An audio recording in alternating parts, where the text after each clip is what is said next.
اعوذ باللہ من الشیطان الرجیم بسم اللہ الرحمن الرحیم انا انزلناہ فی لیلۃ القدر وما ادراک ما لیلۃ القدر لیلۃ القدر خیر من الف شہر۔ یقیناً ہم نے اسے قدر کی رات میں اتارا ہے، اور تجھے کیا معلوم کہ قدر کی رات کیا ہے؟ قدر کی رات 1000 مہینوں سے بہتر ہے۔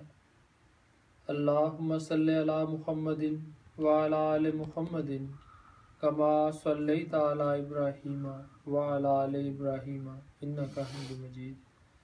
اللہم بارک علی محمد وعلی آل محمد کما بارکت علی ابراہیم وعلی آل ابراہیم انک حمید مجید۔ اللہم انک عفو کریم تحب العفو فاعف عنا۔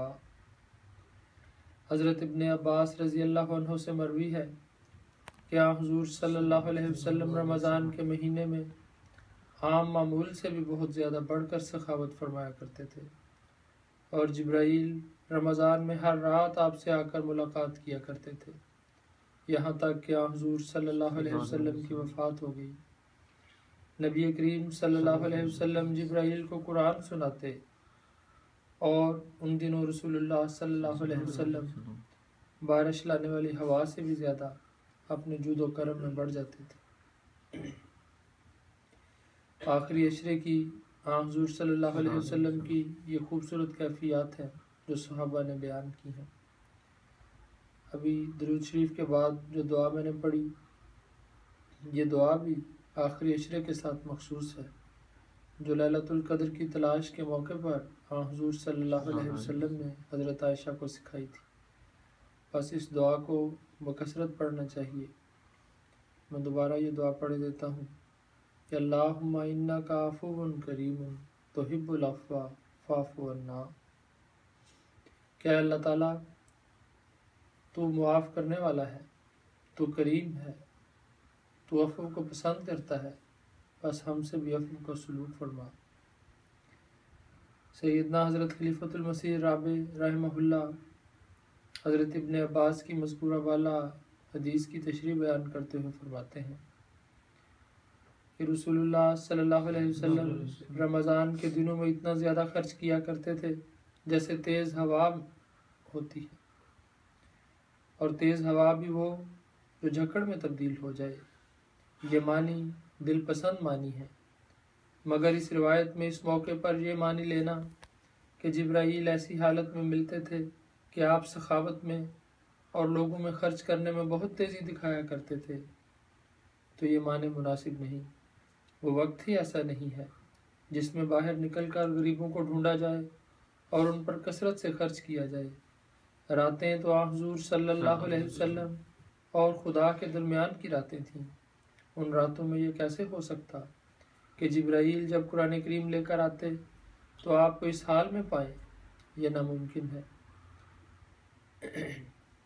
لیکن اجود کا وہ معنی جو اعلیٰ درجے کی لغات امام راغب سے ثابت ہے، اور خیر کا وہ معنی جو اعلیٰ درجے کی لغات سے ثابت ہے، وہ کچھ اور مفہوم اپنے اندر رکھتا ہے۔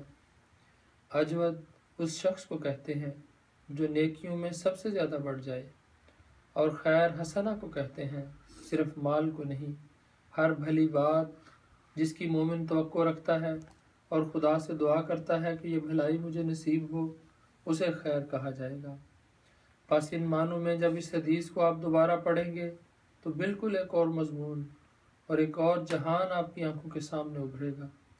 حضور صلی اللہ علیہ وسلم کو جب بھی جبرائیل نے دیکھا ہے، رات کو آپ ان نیکیوں میں غیر معمولی آگے بڑھنے والے تھے جن نیکیوں میں دوسرے لوگ ان میدانوں میں ذکر الہی میں آپ اپنے آپ کو گم کر دیتے تھے، اور خیر کے جتنے بھی پہلو ہیں ان سارے پہلوؤں میں محمد رسول اللہ صلی اللہ علیہ وسلم میں ایسی تیزی آئی ہوئی تھی جیسے جھکڑ چل رہا ہو۔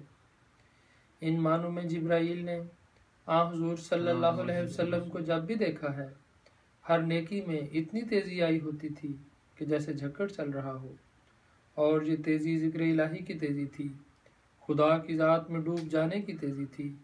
بس اس پہلو سے حضور صلی اللہ علیہ وسلم کی پیروی کر کے دیکھ لیں تو پھر اندازہ ہوگا کہ کتنی مشکل مگر کتنی لازمی پیروی ہے۔